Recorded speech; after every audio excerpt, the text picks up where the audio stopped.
பிரபல Kannada super star Shivarajkumar புற்றுநோய் காரணமாக சிகிச்சை மேற்கொள்வதற்காக கடந்த டிசம்பர் மாதம் அமெரிக்காவிற்கு சென்றிருந்த நிலையில் மியாமி கேன்சர் இன்ஸ்டிடியூட்டில் பித்தப்பை புற்றுநோய்க்கான அறுவை சிகிச்சை செய்து கொண்ட பிறகு அவர் புற்றுநோயில் இருந்து விடுபட்டுள்ளதாக இன்ஸ்டாகிராமில் வீடியோ பதிவு ஒன்றை வெளியிட்டு உள்ளார். அந்த வீடியோவில் சிவாண்ணா உடல் நலம் பெற பிரார்த்தனை செய்த அனைவருக்கும் நான் என்றென்றும் நன்றி கடன் பட்டிருக்கிறேன் என அவரது மனைவி கீதா சிவராஜ்குமார் தெரிவித்துள்ளார். இதைத் தொடர்ந்து அந்த வீடியோவில் பேசிய சிவராஜ்குமார், உங்கள் அனைவரிடமும் பேசும்போது உணர்ச்சிவசப்படுவேன் என்பதால் சற்று பதற்றமாக உள்ளது.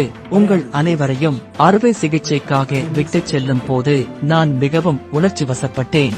நான் பெங்களூரில் இருந்த போதும் இங்கு இருந்த போதும் எனது மனைவி, மகள், மருமகன், எனக்கு சிகிச்சை அளித்த டாக்டர்கள் உட்பட எனது ரசிகர்கள், ஊழியர்கள் அனைவரின் பிரார்த்தனையுடன் அனைத்தையும் எதிர்கொள்ள தேவையான வலிமையை பெற்றேன் என்றும் தெரிவித்தார்.